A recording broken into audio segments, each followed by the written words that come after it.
नमस्कार। आज हमारे साथ हैं बहुत खास मेहमान। ये मेहमान हैं जफर सहीतो साहब, जो कि चीफ ऑर्गेनाइजर हैं और फाउंडर हैं जय सिंध मूवमेंट के। इन्होंने वहां पे एक सिंध मूवमेंट चलाया था, सिंध की ऑटोनॉमी के लिए, सिंध की इंडिपेंडेंस के लिए। सिंध में रहते हुए पाकिस्तानी आर्मी और पाकिस्तानी आईएसआई ने इनको इतना परेशान किया कि इनको 2015 में कंट्री छोड़ के भागना पड़ा। ये दुबई रहे 2 साल, वहां पर इनको एबडक्ट करने की कोशिश की गई आईएसआई की तरफ से। उसके बाद ये पॉलिटिकल असाइलम पे इस समय अमेरिका में कहीं पर हैं, हमें नहीं पता अमेरिका में कहां पर हैं, लेकिन ये वहां पर रहकर एंटी पाकिस्तान मूवमेंट चलाते हैं, एंटी पाकिस्तान प्रोटेस्ट करवाते हैं, खुद भी वहां पर शामिल होते हैं और सिंध की आजादी के लिए, जिसे बोलते हैं सिंधु देश फ्रीडम मूवमेंट, ये उसके फ्लैग बेरर हैं, उनके उसके सबसे बड़े लीडर हैं। कई फोरम्स पे ये उस सिंधु देश मूवमेंट के लिए बोल चुके हैं और पाकिस्तान शायद इनको इसीलिए एक रॉ का एजेंट बोलता है, इंडिया का एजेंट बोलता है और इन पे न जाने क्या क्या आरोप लगे हैं। इनफैक्ट इनकी जब भी वहां पे सिंधु देश की रैलीज होती है, अभी हाल में हमने देखा सिंधु देश की रैली हुई और इनकी फोटो थी और प्राइम मिनिस्टर मोदी की फोटो थी, एंजेला मर्केल की फोटो थी, बड़े सारे लीडर्स की फोटो लगा करके लोग वो लगा रहे थे, वहां पर मार्च कर रहे थे। उसमें एक ये जनाब भी थे। हम इनसे पूछेंगे कि सिंधु देश, जिसके बारे में बहुत कम सुनने को मिलता है, ये मूवमेंट सिंध में इतना स्ट्रांग क्यों नहीं दिखता और क्या पोजीशन है वहां पे, लोग कितना उसके साथ हैं और क्यों हमें सरफेस पे ये मूवमेंट नहीं दिख रहा है। Namaskar, Rohit ji. Thank you. Thank you, everyone. The people who will watch later this video. Rohit जी ने ऑलरेडी मेरा परिचय करवा दिया है और मेरा ताल्लुक जीएसएन फ्रीडम मूवमेंट से है। सिंधु देश का आज़ादी का जो प्रचार और सिंधु देश की आज़ादी की डिमांड एक्चुअल शुरू होती है सिंधु देश के फाउंडर साईं जीएम सैयद से 1972 से। हम सब लोगों को मालूम है कि पाकिस्तान जिस कारण के लिए बनाया गया था, जो कारण उसके पीछे था एक इस्लामिक स्टेट बनानी, जिसमें बरतानिया ने रोल प्ले किया। बरतानिया ने मिस्टर जनाह को यूज़ किया 1947 में और एक बंटवारा किया। पाकिस्तान शुरू दिन से ना कोई स्टेट थी। हाँ, सिंधु देश हमें हिस्ट्री में अगर हम देखते हैं, महाभारत में, रामायण में, इंडस वैली सिविलाइजेशन, तो हमें सिंधु देश की हिस्ट्री मिलती है, लेकिन पाकिस्तान का कोई वजूद नहीं था। पाकिस्तान एक unnatural country on fake ideology of two nation theory पे बनाया गया।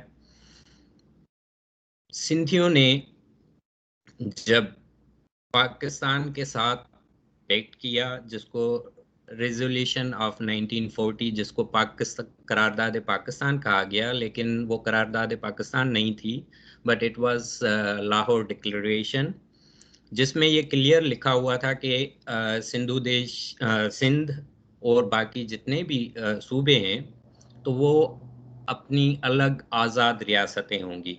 लेकिन हुआ क्या कि 1947 में जैसे ही पाकिस्तान बना तो पावर शिफ्ट जो हो गया वो पंजाब के पास हो गया, जिस पे आंदोलन शुरू हो गया। ना सिर्फ बांग्लादेश में, सिंध में, बलूचिस्तान को 1948 में इन्होंने इनेक्स किया या उस पे इन्वेड किया, उस पे कब्जा किया। तो असल पाकिस्तान का मसला एक तो इस्लामिक आइडियोलॉजी पे एक नेशन, अननेचुरल नेशन बनाई गई कि इस्लामी मुल्क है और पाकिस्तानी मुसलमान भाइयों का एक मुल्क है, जो बिल्कुल गलत है। हमारी तारीख, हमारी हिस्ट्री, हमारा जो कल्चर है वो टोटली डिफरेंट था और हमें एक इस्लामिक स्टेट में ज़बरदस्ती डाला गया। हमारी ज़बान को ख़त्म किया गया, हमारे वसाइल को लूटा गया। तो जैसे ही पाकिस्तान बना 1947 में, 1948 में आईएसआई बनाई गई, तो उसी दिन से जो कंट्रोल या जो कब्जा किया गया पाकिस्तान पे वो पाकिस्तानी फोर्सेस ने कर दिया और इसकी मिलिट्री इंटेलिजेंस एजेंसीज ने कर दिया। शुरू से ही सिंधी लोग खुश नहीं थे इस पाकिस्तान से, आज तक नहीं है, क्योंकि हमारी जो तारीख है, हमारी हिस्ट्री है, वो टोटली डिफरेंट है। और पाकिस्तान हमें ज़बरदस्ती मुसलमान, इस्लामिक स्टेट और रेडिकलिज्म के लिए तरफ लेके जा रहा है। यानी हमारी हिस्टोरिकल आइडेंटिटी को ख़त्म करके हमें अपने जैसा कभी अरब बना देता है, कभी तुर्क बना देता है, कभी पर्शियन बना देता है। तो जब 1971 में बांग्लादेश की आज़ादी हुई और I am thankful to India that Indian people help them and they got the independence. तो 1972 में साईं जीएम सैयद जो हमारे फाउंडर हैं जीए सिंध के, तो उन्होंने कहा कि अभी बहुत हो गया, पाकिस्तान के साथ हमें ज़्यादा नहीं रहना है and we need our own country which is called Sindhu Desh. Sindhu देश तो पहले से ही थी, लेकिन उसकी स्ट्रगल दोबारा से 1972 में हुई। तो जैसे ही साईं जीएम सैयद ने वो स्ट्रगल शुरू की, तो साईं जीएम सैयद को हाउस अरेस्ट किया गया। साईं जीएम सैयद तकरीबन 15 साल तक हाउस अरेस्ट रहे और साईं जीएम सैयद की वफ़ात के बाद या डेथ के बाद 1995 में जीएसएन के डिफरेंट फ्रैक्शंस हुए, जिसमें कुछ आज़ादी पसंद हो गए, कुछ पाकिस्तान में रह के अपने हक चाहते थे। लेकिन हमने आज तक यही देखा है कि पाकिस्तान में किसी को भी हक मिलता ही नहीं है, क्योंकि उसकी एक जो आइडियोलॉजी है और जो उसका रेडिकलिज्म सोच है, वो हमें बाकी दुनिया से कट कर देती है। तो हम यही चाहते हैं कि सिंध और सिंधु देश की जो असल हालत थी, हमारी जो असल पहचान है, हमारी जो आइडेंटिटी है, हमारा कल्चर है, हमारी ज़बान है, उसको दोबारा रिवाइव किया जाए। अभी क्वेश्चन पे आते हैं कि सिंध में इतना वो आगे क्यों नहीं जा रहा है, या सिंधी लोग क्यों जो है आगे नहीं आ रहे। देखें, सिंधी लोग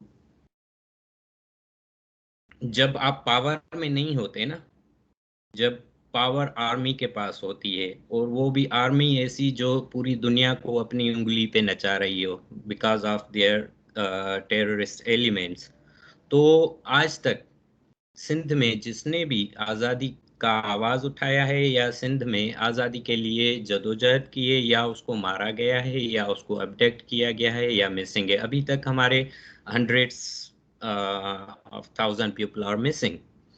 या जैसे कि बहुत सारी स्ट्रगल्स में ऐसे भी हुआ है हमारे पास कि जो हमारे लेटर बशीर खान कुरैशी थे, बहुत बड़े लीडर हुए, तो उनको जहर दे के मारा गया।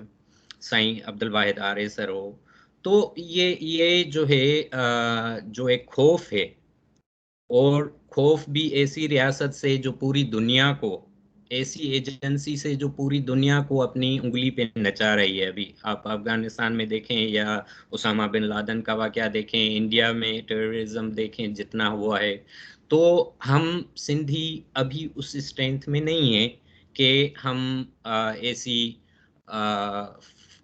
जो है बड़ी फौज, जो टेररिज्म, जिसके पास इतने मुल्ला हों, जिसके पास इतने टेररिस्ट हों, हम उनके साथ लड़ सकें।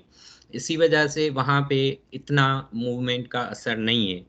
लेकिन वी आर होपफुल दैट जैसे हमारा स्ट्रगल को टाइम लगेगा और दुनिया को अभी एहसास हो रहा है, दुनिया को मालूम हो रहा है कि पाकिस्तान का खात्मा ही सारे मसलों का हल है।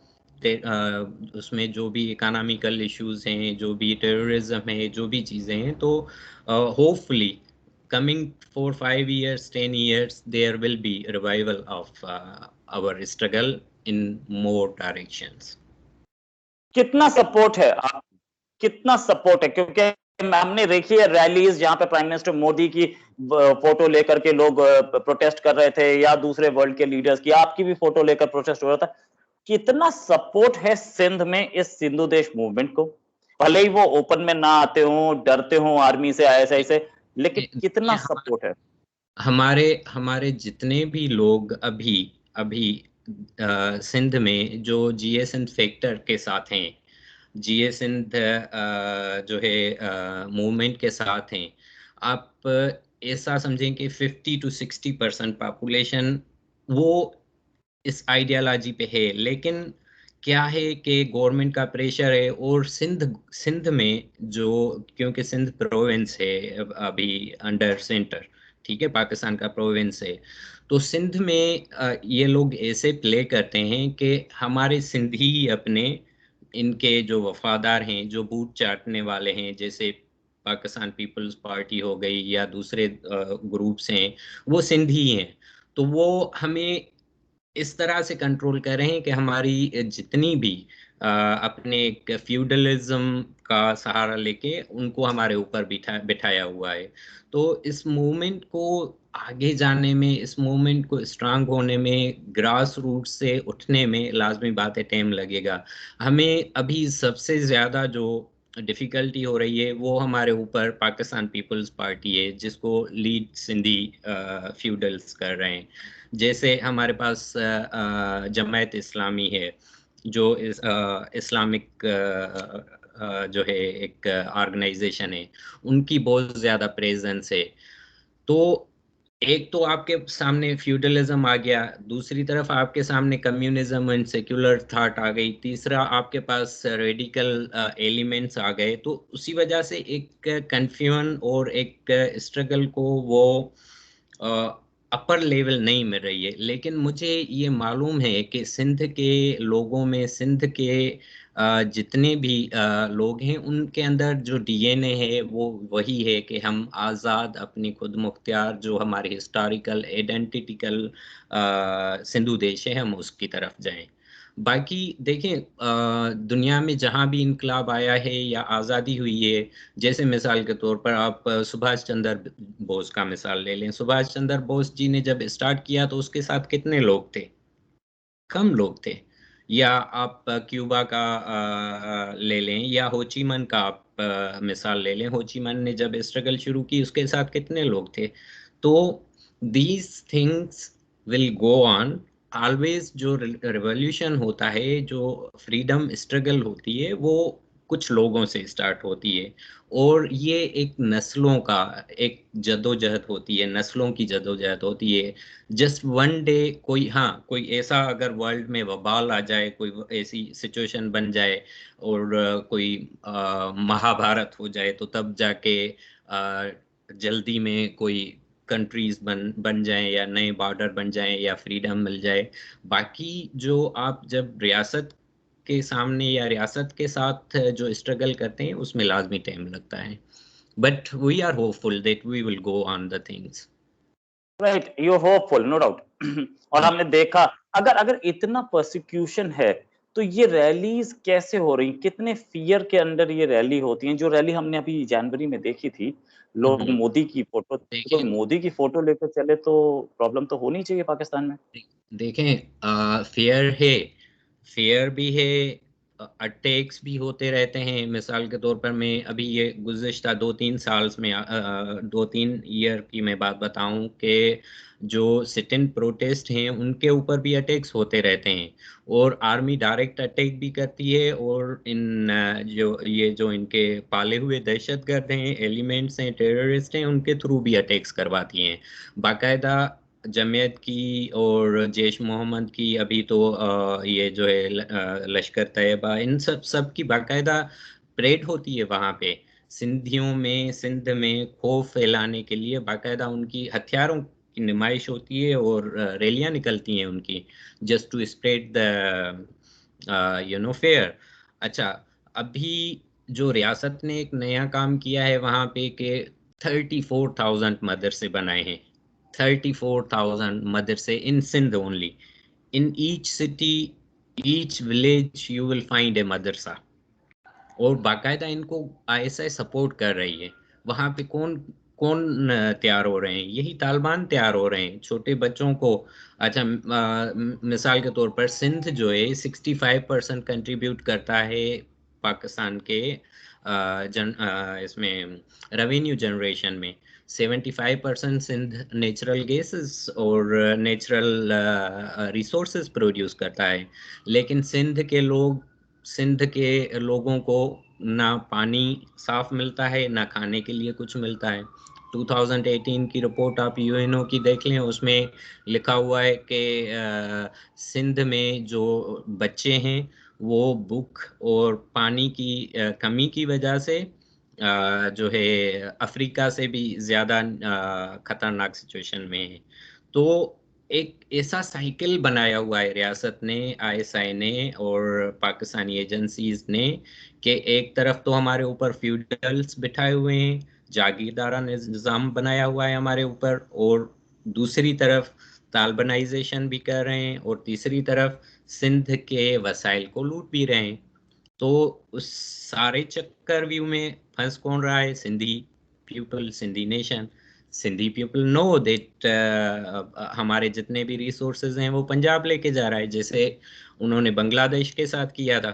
आपको याद होगा कि बांग्लादेश में जो है 75% इंडस्ट्री बांग्लादेश में थी आज़ादी से पहले, लेकिन जब ईस्ट पाकिस्तान, वेस्ट पाकिस्तान और ये बांग्लादेश जब पाकिस्तान के साथ जुड़ा, तो बांग्लादेश से पूरी इंडस्ट्री कहाँ शिफ्ट हुई थी? पंजाब शिफ्ट हुई थी।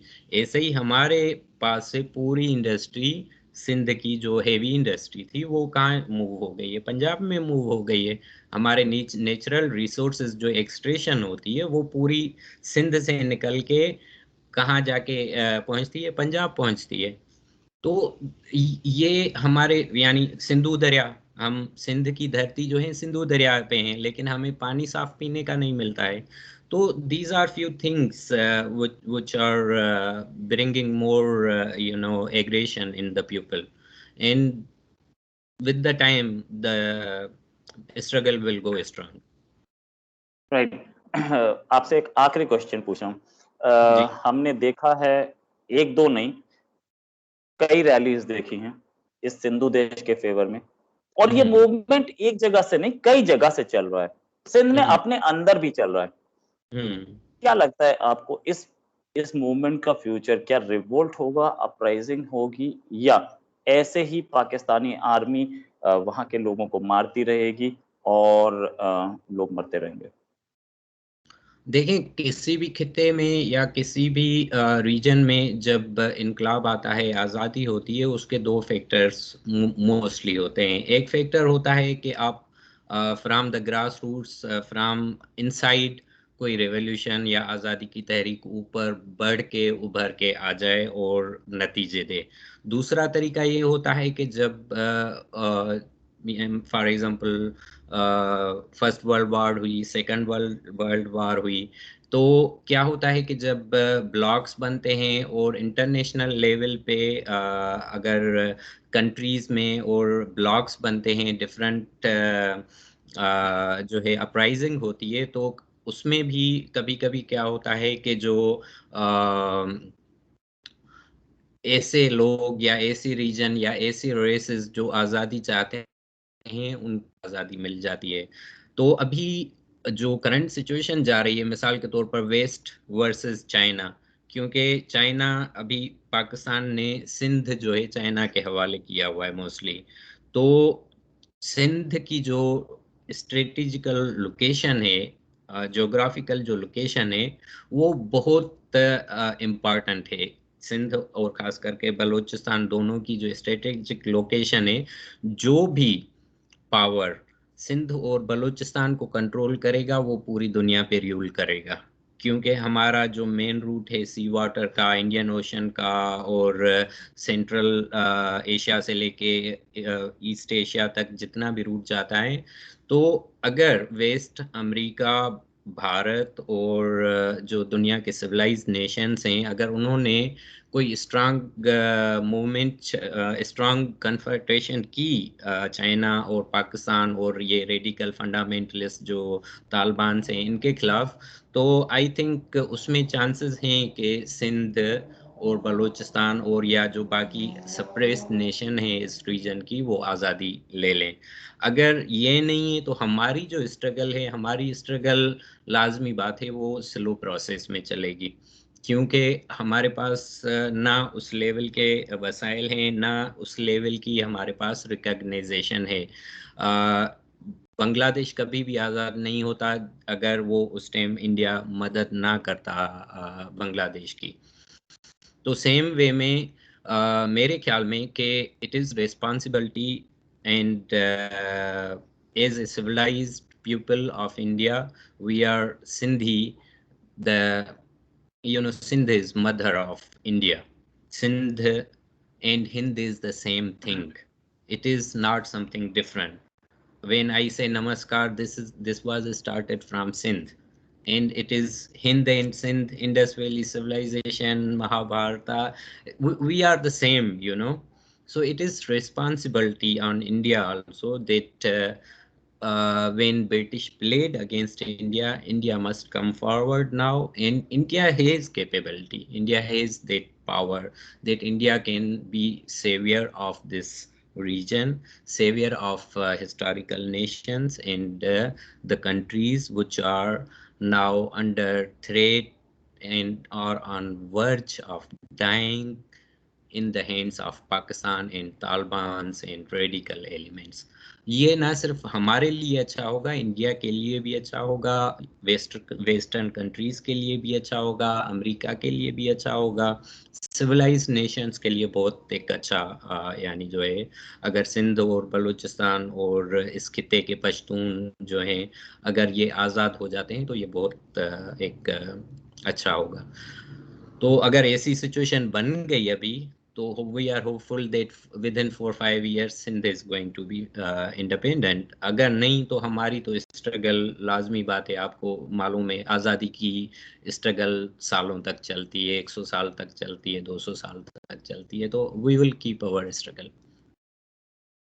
राइट, जफर सही तो साहब, ये जय सिंध फ्रीडम मूवमेंट के फाउंडर और चीफ ऑर्गेनाइजर हैं।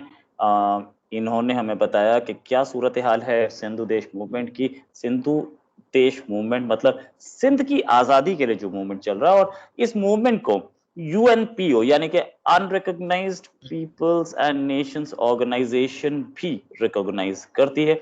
जफर साहब इस मूवमेंट के लिए विदेशों में बहुत काम कर रहे हैं, हालांकि पाकिस्तान से एग्जाइल में रह रहे हैं, इस समय अमेरिका में कहीं पे रह रहे हैं, हमें इनकी लोकेशन नहीं पता है। वहां पर इन्होंने पॉलिटिकल असाइलम ले रखी है और वहां पर भी इनके ऊपर खतरा बना हुआ है। जफर साहब, हमारे आपका हमसे बात करने के लिए बहुत बहुत धन्यवाद। उम्मीद है आपसे फिर किसी और टॉपिक पे बात होगी। अभी के लिए नमस्कार, जय हिंद। नमस्कार, thank you everyone, thank you.